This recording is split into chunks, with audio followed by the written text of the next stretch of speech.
নমস্কাৰ বন্ধুসকল, আপোনাৰ আপোন চেনেল বিশ্বজিৎ ব্লগ আছামলৈ আপোনালোকক সাদৰে স্বাগতম জনাইছোঁ। এই বাৰিষাৰ সময়খিনি প্ৰায় সকলোৱেই ভাল পায় নহয়নে বাৰু বন্ধুসকল? শীতল বতাহ, মাটিৰ গোন্ধ আৰু ৰিমঝিম বৰষুণে আমাৰ গোটেই সমগ্ৰ পৰিৱেশটোকেই অবিশ্বাস্যভাৱে মনোমোহা আৰু সুন্দৰ কৰি তোলে নহয়নে বাৰু? কিন্তু আপুনি কেতিয়াবা এটা কথা লক্ষ্য কৰিছেনে যে বাৰিষাৰ এই ঋতুৱেও নিজৰ লগত বহুতো সৰু ডাঙৰ স্বাস্থ্যজনিত যিবোৰ কিছুমান সমস্যা লগত লৈ আহে। এই বতৰত বহু মানুহে প্ৰায়ে পেটৰ সমস্যাৰ সন্মুখীন হয়, বহুতৰে আকৌ খাদ্য ভালদৰে পাচন নহয়, হজম নহয়, শৰীৰটো গধুৰ যেন অনুভৱ কৰে বহুতেই, সঘনাই চৰ্দি, কাহ বা পানী লগা এনেদৰে এইবিলাকত ভুগিব লগা হয়। আকৌ কেতিয়াবা কোনো কাৰণ নোহোৱাকৈয়ে অলসতা বা ভাগৰুৱা যেন অনুভৱ হয়, কিয়নো এই বাৰিষাৰ সময়ত আমাৰ পাচন তন্ত্ৰৰ গতি কিছু লেহেমীয়া হৈ যায়। বৰ্ধিত আৰ্দ্ৰতাৰ বাবে বেক্টেৰিয়া আৰু ভাইৰাছৰো দ্ৰুতগতিত বৃদ্ধি পাব পাৰে। গতিকে এই ঋতুত খাদ্য তথা আমাৰ খোৱা বোৱাৰ ওপৰত বিশেষ যত্ন লোৱাটো অতি গুৰুত্বপূৰ্ণ হৈ পৰে। বন্ধুসকল, এতিয়া প্ৰশ্নটো হ'ল, এনে কোনো সহজ আৰু প্ৰাকৃতিক উপায় আছেনে বাৰু যাৰ দ্বাৰা আমি আমাৰ শৰীৰটো লঘু অনুভৱ কৰাব পাৰোঁ কিছু, আৰু আমাৰ হজম শক্তিক উন্নত কৰিব পাৰোঁ, আৰু লগতে আমাৰ এই মনটোকো শান্ত কৰি ৰাখিব পাৰোঁ? ইয়াৰ উত্তৰটো হ'ল আছে হাৰ্বেল টি বা বনৌষধিযুক্ত চাহ। হাৰ্বেল টি বা বনৌষধিযুক্ত চাহ কেৱল এক গৰম পানীয়ে নহয়, ই হৈছে বহুতো প্ৰাকৃতিক বনৌষধিৰ মিশ্ৰণ যি আমাৰ এই শৰীৰ মন উভয়ৰে বাবেই লাভদায়ক তথা উপকাৰী হ'ব পাৰে। নিয়মিত আৰু সুষমভাৱে সঠিক বনৌষধি চাহ বা হাৰ্বেল টি সেৱনে আপোনাৰ দৈনন্দিন জীৱনৰ কাম কাজক উন্নত কৰাত সহায় কৰিব পাৰে যথেষ্ট পৰিমাণে। আজিৰ এই ভিডিঅ'টোত আমি 5টা উৎকৃষ্ট হাৰ্বেল টি বা বনৌষধিযুক্ত চাহৰ বিষয়ে জানিবলৈ চেষ্টা কৰিম বা জানিব পাৰিম, যাক সেৱন কৰি আপুনি আপোনাৰ শৰীৰটোক সতেজ কৰি তুলিব পাৰিব আৰু বাৰিষাৰ এই সময়ছোৱাত আপোনাৰ মনটোকো শান্ত কৰি ৰাখিব পাৰিব আৰু কিছু আৰাম দিব পাৰিব। গতিকে আৰু সময় লোকচান নকৰাকৈ আৰম্ভ কৰোঁ আহক। প্ৰথমটো হৈছে তুলসী চাহ। বন্ধুসকল, আমাৰ ভাৰতবৰ্ষৰ আটাইতকৈ জনপ্ৰিয় ঔষধি উদ্ভিদৰ কথা আহিলে প্ৰথমেই আমাৰ মনলৈ আহে তুলসীৰ গছজোপাৰ কথা, নহয়নে বাৰু? আমাৰ প্ৰায় প্ৰতিখন ঘৰতেই এটা তুলসীৰ পুলি দেখা পোৱা যায়েই, গাঁও চহৰ প্ৰায় এইবিলাক ঠাইতেই। আমাৰ আয়ুৰ্বেদতো এই তুলসীক অত্যন্ত গুৰুত্বপূৰ্ণ স্থান দিয়া হৈছে, এক মহত্বপূৰ্ণ স্থান দিয়া হৈছে। ইয়াত গুৰুত্বপূৰ্ণ বুলি কোৱা হয় ইয়াক। ইয়াৰ পাতৰ এনেধৰণৰ কিছুমান প্ৰাকৃতিক গুণ আছে যি আমাৰ শৰীৰৰ ৰোগ প্ৰতিৰোধ ক্ষমতাক শক্তিশালী কৰাত সহায় কৰে বুলি বিশ্বাস কৰে। আৰু বাৰিষাৰ সময়ত যেতিয়া ভাইৰেল সংক্ৰমণ আৰু চৰ্দি, কাহ বা জ্বৰৰ আশংকা বৃদ্ধি পাই যায়, তেতিয়া একাপ গৰম তুলসী চাহে আমাৰ শৰীৰটোক যথেষ্ট শক্তি প্ৰদান কৰিব পাৰে। যদি আপুনি আপোনাৰ ডিঙিত কিবা কষ্ট অনুভৱ কৰিছে আৰু কাহ যেন লাগিছে বা বতৰ পৰিৱৰ্তন বা সলনি হোৱাৰ বাবে আপোনাৰ শৰীৰটো অলপ দুৰ্বল যেন অনুভৱ হৈছে, তেন্তে তুলসীৰ চাহ খোৱাটো এটা ভাল বিকল্প হ'ব পাৰে। কেৱল ইমানেই নহয়, তুলসীৰ মৃদু সুগন্ধি আৰু সোৱাদেও আমাৰ মনটোক বহুত শান্ত কৰি তোলে। বহু লোকে ৰাতিপুৱাৰ আৰম্ভণি একাপ তুলসীৰ চাহেৰে কৰাটো পচন্দ কৰে, কিয়নো ইয়াৰ ফলত আমাৰ গোটেই দিনটোৰ এক সতেজ আৰম্ভণি হ'ব পাৰে। আপুনি যদি ইচ্ছা কৰে তেন্তে আপুনি ইয়াৰ লগত অকণমান আদা আৰু দুটামান জালুকো মিহলাই ল'ব পাৰে। ইয়াৰ ফলত ইয়াৰ সোৱাদো বৃদ্ধি পায় আৰু আপোনাৰ শৰীৰটোৱেও অলপ গৰম যেন অনুভৱ কৰিব পাৰে। কিন্তু মনত ৰাখিব যে যিকোনো বস্তুৱেই অত্যাধিক সেৱন কৰাটো স্বাস্থ্যৰ পক্ষে ভাল নহয় কেতিয়াও। সাধাৰণতে দিনটোত 1 বা 2 কাপ হাৰ্বেল টি খোৱাটোৱে যথেষ্ট হয় বা উৎকৃষ্ট হয়। এতিয়া আগবাঢ়ো আৰু এটা অতি জনপ্ৰিয় হাৰ্বেল টিৰ দিশে। দ্বিতীয়টো হৈছে 2 নম্বৰ, আদা আৰু নেমু চাহ। যেতিয়াই বাৰিষাৰ বতৰ আহে তেতিয়াই পোনপ্ৰথমে যিটো বস্তু মনলৈ আহে আমাৰ, সেইটো হ'ল গৰম গৰম আদাৰ চাহ। কিন্তু যদি ইয়াৰ লগত অকণমান নেমু মিহলাই দিয়া হয় তেন্তে ই আৰু অধিক সতেজ পানীয় হৈ পৰে। আদা ইয়াৰ নিজৰ প্ৰাকৃতিক গুণৰ বাবেই জনাজাত। ই হজম শক্তি উন্নত কৰাতো সহায় কৰে আৰু পৰিৱৰ্তিত ঋতুত উষ্ণতাৰ তথা গৰম ভাৱৰ অনুভৱ প্ৰদান কৰিব পাৰে। যদি আপুনি কেতিয়াবা বৰষুণত তিতি যোৱাৰ পাছত বা বৰষুণত তিতি আহি আপুনি আদাৰ চাহ খাইছে, তেন্তে আপুনি হয়তো তেতিয়া অনুভৱ কৰিব পাৰিছে যে ই কিমান আৰামদায়ক হ'ব পাৰে আমাৰ শৰীৰৰ বাবে। নেমুৱে সূক্ষ্ম সতেজতা যোগ কৰি দিয়ে আৰু ইয়াৰ সোৱাদকো আৰু ভাল কৰি তোলে। অৱশ্যে অতি গৰম চাহত পোনে পোনে নেমু দিয়াটো উচিত নহয়, মনত ৰাখিব। ইয়াৰ বাবে সাৱধান হ'ব। নেমুখিনি দিয়াৰ আগতে চাহখিনি অলপ ঠাণ্ডা হ'বলৈ দিব নিশ্চয়, সেইটো কথা মনত ৰাখিব। কিন্তু বন্ধুসকল, সৰু সৰু ভাল অভ্যাসেই দীৰ্ঘকালীনভাৱে দীঘলীয়া সময়ৰ বাবে ব্যৱহাৰ কৰিলে আমাৰ স্বাস্থ্যৰ ওপৰত এক ডাঙৰ ভাল প্ৰভাৱ পেলাব পাৰে। জাংক ফুড আৰু চেনিযুক্ত পানীয়ৰ পৰিৱৰ্তে মাজে মাজে একাপ প্ৰাকৃতিক বনৌষধিযুক্ত চাহ বা হাৰ্বেল টি বাছি লোৱাটো এটা ভাল উত্তম বিকল্প হ'ব পাৰে আমাৰ বাবে। ইয়াৰ পিছত আমি কেমোমাইল চাহ, পুদিনা চাহ আৰু ডেণ্ডেলিয়ন শিপৰ চাহ বা ডেণ্ডেলিয়ন ৰুট টি শৰীৰ উপকাৰিতাৰ বিষয়ে জানিব পাৰিম। লগতে ইয়াক পান কৰাৰ সঠিক সময়ৰ বিষয়েও জানিবলৈ চেষ্টা কৰিম। বন্ধুসকল, এতিয়ালৈকে আমি তুলসী চাহ আৰু আদা নেমু চাহৰ বিষয়ে জানিব পাৰিছোঁ। এতিয়া তৃতীয় বনৌষধিযুক্ত চাহ বা হাৰ্বেল টি হৈছে যিটো শৰীৰ আৰু মন দুয়োটাকে শান্তি প্ৰদান কৰিব পাৰে, যথেষ্ট জনপ্ৰিয় ইয়াৰ বাবে। তৃতীয় নম্বৰটো হৈছে কেমোমাইল টি বা চাহ। আজিৰ এই দ্ৰুতগতিৰ জীৱনত আমাৰ মানসিক চাপ প্ৰায় সকলোৰে জীৱনৰ এটা ডাঙৰ অংশ যেন হৈ পৰিছে। অফিচৰ বিভিন্ন কাম কাজ, পঢ়া শুনা, পৰিয়ালৰ দায়িত্ব, ভৱিষ্যতৰ চিন্তাই আমাৰ এই মনটোক প্ৰায় অহৰহ ব্যস্ত কৰি ৰাখে, উদ্বিগ্ন কৰি ৰাখে আমাৰ মনটোক। এনে পৰিস্থিতিত যদি নিস্তব্ধ বৰষুণৰ সন্ধিয়া, শান্ত বৰষুণৰ সন্ধিয়া, মৃদু বৰষুণৰ টোপাল পৰি থকা অৱস্থাত আৰু হাতত একাপ গৰম কেমোমাইল চাহ, তেন্তে বিশ্বাস কৰক সেই মুহূৰ্তটোৱে অত্যন্ত শান্তি ভৰা অনুভৱ দিব পাৰে আপোনাক। কেমোমাইল চাহৰ মৃদু ফুলৰ দৰে সুগন্ধ আৰু মৃদু সোৱাদৰ বাবেই জনাজাত হয়। বহুতেই ৰাতি শোৱাৰ আগতে ইয়াক পান কৰি বহু ভাল পায়, কাৰণ ই শৰীৰটোক আৰাম দিয়াত সহায় কৰিব পাৰে আমাৰ। যদি আপুনি গোটেই দিনটো ব্যস্ত হৈ আছে আৰু নিজৰ বাবে 10-15 মিনিট সময় উলিয়াব বিচাৰে, তেন্তে ফোনটো এফালে থৈ লাহে লাহে কেমোমাইল চাহ একাপ খোৱাটো বা ইয়াৰ আনন্দ লোৱাটো এটা ভাল অভ্যাস হ'ব পাৰে আপোনাৰ বাবে। মনত ৰাখিব, কেৱল চাহ খালেই আমাৰ মানসিক চাপ নাইকিয়া হৈ নাযায় কেতিয়াও।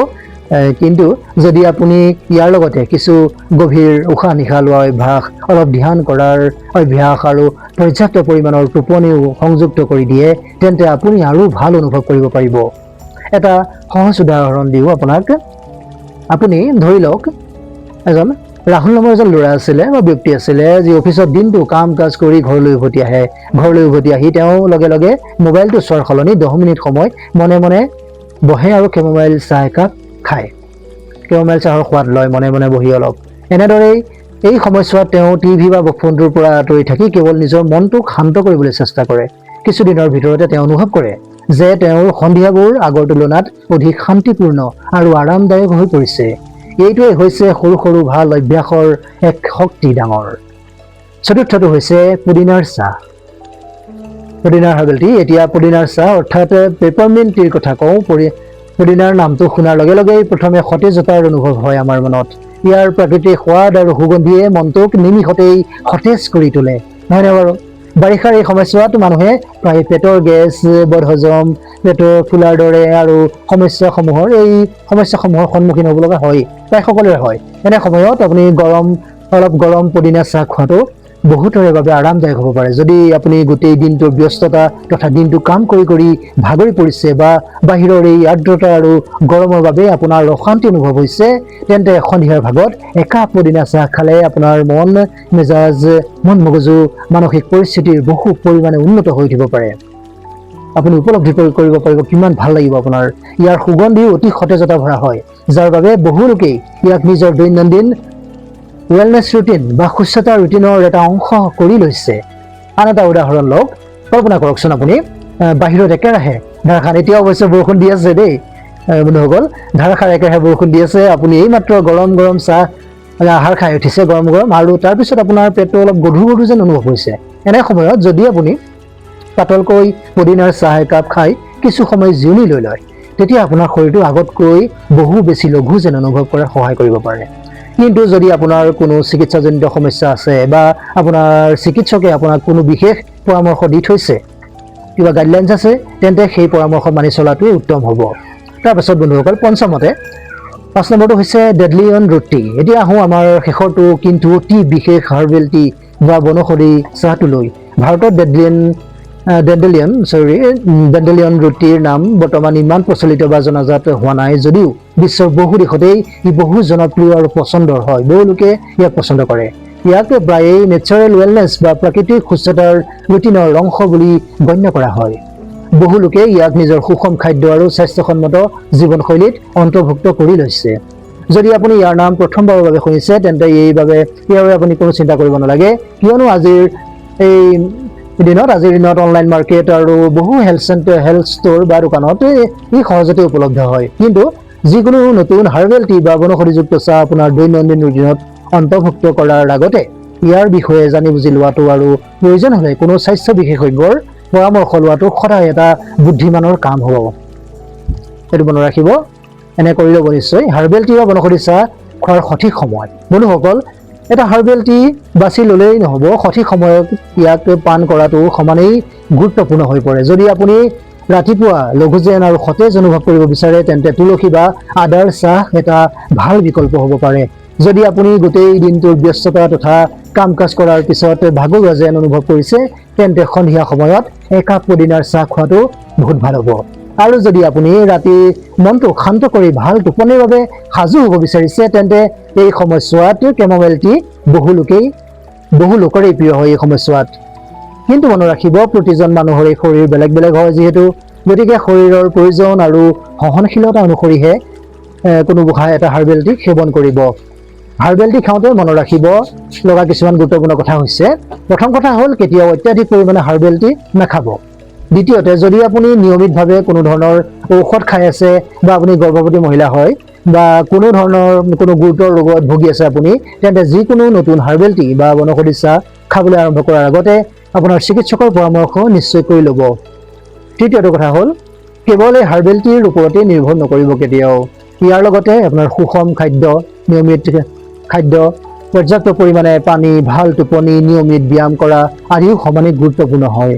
মনত ৰাখিব, আমাৰ এটা সুস্বাস্থ্য কেৱল এটা বস্তুৰে গঢ় লৈ নুঠে কেতিয়াও, ই আমাৰ ভাল ভাল অভ্যাসৰ সমন্বয়ৰ ওপৰতহে গঢ় লৈ উঠে। গতিকে বন্ধুসকল, এতিয়ালৈকে আমি বাৰিষাৰ সময়ছোৱাত খোৱাৰ বাবে 5টা উত্তম হাৰ্বেল টিৰ বিষয়ে বিতংভাৱে জানিব পাৰিছোঁ। কিন্তু কেৱল এটা হাৰ্বেল টি বা বনৌষধি চাহ বাছি লোৱাটোৱে যথেষ্ট নহয় কেতিয়াও। আপোনাৰ কিছুমান দৈনন্দিন অভ্যাসত আৰু কিছু সৰু সৰু পৰিৱৰ্তন কৰি ল'লে আপুনি ইয়াৰ পৰা আৰু অধিক ভাল লাভালাভ পাবলৈ সক্ষম হ'ব পাৰে। গতিকে বাৰিষাৰ এই সময়ছোৱাত এই ভাল অভ্যাসবোৰ গ্ৰহণ কৰিবলৈ চেষ্টা কৰক। আপুনি প্ৰথমে আপোনাৰ শৰীৰটো হাইড্ৰেটেড কৰি ৰাখিবলৈ চেষ্টা কৰক। হাইড্ৰেটেড কৰি ৰাখিব। বহুতেই ভাবে যে বাৰিষাৰ সময়ত তেওঁলোকৰ পিয়াহ কমকৈ লাগিছে গতিকে পানী কমকৈ খালেও হ'ব, কিন্তু এই কথা একেবাৰেই সঁচা নহয়। ভুল নকৰিব এইটো। আমাৰ প্ৰতিটো ঋতুতেই আমাৰ শৰীৰক পৰ্যাপ্ত পৰিমাণৰ পানীৰ প্ৰয়োজন হয়। দ্বিতীয়তে, বাহিৰত এৰি থৈ যোৱা বা দীৰ্ঘ সময়ৰ বাবে মজুত ৰখা বহু সময় ধৰি থৈ দিয়া খাদ্য খোৱাৰ পৰা বিৰত থাকিব লাগে সদায়। বাৰিষাৰ সময়ত বেক্টেৰিয়া আৰু ভেঁকুৰৰ দ্ৰুত গতিত বৃদ্ধি পায়। সেয়েহে সদায় সতেজ, ঘৰতে ৰন্ধা, ঘৰতে তৈয়াৰ কৰা খাদ্য খাবলৈ চেষ্টা কৰিব সদায়।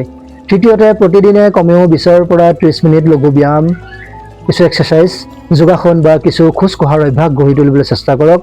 বাহিৰত বৰষুণ দিলে ঘৰৰ ভিতৰতে ষ্ট্ৰেচিং বা যোগাসন কৰিব পাৰে আপুনি। চতুৰ্থটো হ'ল উপযুক্ত পৰিমাণে টোপনি ল'বলৈ চেষ্টা কৰিব। যদি আমাৰ শৰীৰে যথোপযুক্তভাৱে পৰ্যাপ্ত পৰিমাণৰ জিৰণি নাপায় তেন্তে কোনো স্বাস্থ্যকৰ পানীয় বা হাৰ্বেল টিয়ে সম্পূৰ্ণৰূপে ফলপ্ৰসূ হ'ব নোৱাৰে। কি ভুল কৰাৰ পৰা আপুনি আঁতৰি থাকিব লাগিব? বন্ধুসকল, বহুতে ভাবে যে একাপ হাৰ্বেল টি খোৱাটো স্বাস্থ্যৰ বাবে যদি উপকাৰী হয় তেন্তে 4-5 কাপ খালেতো আৰু অধিক উপকাৰী হৈ যাব। কিন্তু এইটো কাম কেতিয়াও নকৰিব। এয়া একেবাৰে শুদ্ধ চিন্তা নহয়। এইটো ভুল নকৰিব কেতিয়াও। যিকোনো বস্তুৰ অত্যাধিক পৰিমাণে সেৱন কৰাটো ক্ষতিকাৰক হ'ব পাৰে। গতিকে এই হাৰ্বেল টি বা বনৌষধিযুক্ত চাহ সদায় সন্তুলিত তথা পৰিমিতভাৱেহে সেৱন কৰিব লাগে। লগতে সকলো ধৰণৰ বনৌষধিযুক্ত চাহ খালী পেটত খোৱাটো সকলোৰে বাবে উপযোগী নহয়। যদি আপোনাৰ এচিডিটি, এলাৰ্জি বা আন কোনো স্বাস্থ্যজনিত সমস্যা আছে তেন্তে প্ৰথমে যোগ্য চিকিৎসক বা কোনো স্বাস্থ্য বিশেষজ্ঞৰ পৰামৰ্শ লোৱাটো ভাল কথা হ'ব। আৰু এটা কথা সদায় মনত ৰাখিব, এই হাৰ্বেল টি বা বনৌষধিযুক্ত চাহ কোনো যাদুকৰী শক্তি বা নিৰাময় নহয়। ইয়াত কোনো যাদুকৰী শক্তি নাই। ই আমাৰ সুস্থ জীৱনশৈলীৰ এটা অংশ হ'ব পাৰে, কিন্তু ই কোনো ৰোগৰ চিকিৎসা বা নিৰাময়ৰ বাবে নহয়। বন্ধুসকল, এটা সৰু প্ৰেৰণাদায়ক কথা ক'ব বিচাৰিছোঁ। বন্ধুসকল, আমি প্ৰায়ে সমস্যাৰ সৃষ্টি বা সন্মুখীন হ'লেহে আমি আমাৰ স্বাস্থ্যৰ যত্ন ল'ব বিচাৰোঁ বা যত্ন লওঁ, কিন্তু আমাৰ প্ৰকৃত জ্ঞান সেইটো অসুস্থতাই আঘাত কৰি হানিবলৈ অপেক্ষা কৰাটো নহয়। আগতীয়াকৈয়ে ভাল অভ্যাস গ্ৰহণ কৰাতহে নিহিত হৈ থাকে আমাৰ প্ৰকৃত জ্ঞান।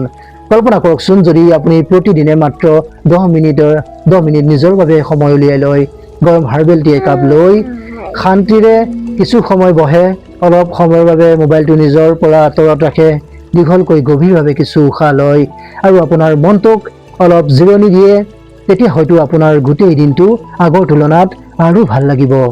সৰু সৰু ভাল অভ্যাসবোৰেই সময়ৰ সোঁতত আগুৱাই যোৱাৰ লগে লগে মহান আৰু বৃহৎ সফলতা আৰু সুস্বাস্থ্যৰ এটা ভেটি যেন হৈ পৰে। গতিকে এই বাৰিষাৰ বতৰত কেৱল বৰষুণ উপভোগ কৰাই নহয়, স্বাস্থ্যৰ সম্পূৰ্ণ যত্ন ল'বলৈ চেষ্টা কৰক। সুষম খাদ্য খাওক, পৰ্যাপ্ত পৰিমাণৰ পানী খাওক, নিয়মিতভাৱে ব্যায়াম কৰক আৰু আপোনাৰ প্ৰিয় হাৰ্বেল টি এটাক আপোনাৰ দৈনন্দিন জীৱনৰ এক অংশ হিচাপে বাছি লওক।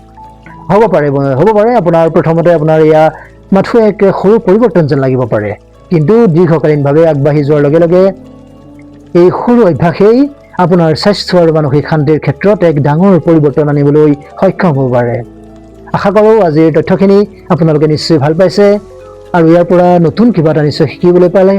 যদি ভিডিঅ'টো ভাল পাইছে তেন্তে লাইক কৰিব আৰু আপোনাৰ বন্ধু বান্ধৱীৰ সৈতে শ্বেয়াৰ কৰিব, তথা আপোনাৰ পৰিয়ালবৰ্গৰ সৈতে শ্বেয়াৰ কৰিব আৰু তথা বাৰিষাৰ সময়ছোৱাত নিজৰ স্বাস্থ্যৰ স্বাভাৱিক তথা প্ৰাকৃতিকভাৱে যত্ন ল'ব বিচৰা সকলৰ সৈতে নিশ্চয় শ্বেয়াৰ কৰিব। আৰু যদি আপুনি স্বাস্থ্য, সুস্থতা, জীৱনশৈলী আৰু প্ৰাকৃতিক ঘৰুৱা উপায়ৰ সৈতে জড়িত এনেধৰণৰ উপযোগী ভিডিঅ'সমূহ লাভ কৰি থাকিব বিচাৰিছে তেন্তে আমাৰ channel Biswajit blogs Assam subscribe কৰিবলৈ নাপাহৰিব আৰু লগতে আমাৰ নতুন ভিডিঅ'সমূহৰ বিষয়ে পোনপ্ৰথমেই তথ্য লাভ কৰিবলৈ, নটিফিকেশ্যন পাবৰ বাবে বেল আইকনটো নিশ্চয় টিপিব। আন কিছু নতুন আৰু উপযোগী তথ্য লৈ আকৌ লগ পাম। সুখী হৈ থাকক, হাঁহিৰ মাজেৰে জীৱনটো জীয়াওক। আপোনাৰ নিজৰ লগতে পৰিয়ালৰ যত্ন লওক। আকৌ লগ পাম। ধন্যবাদ।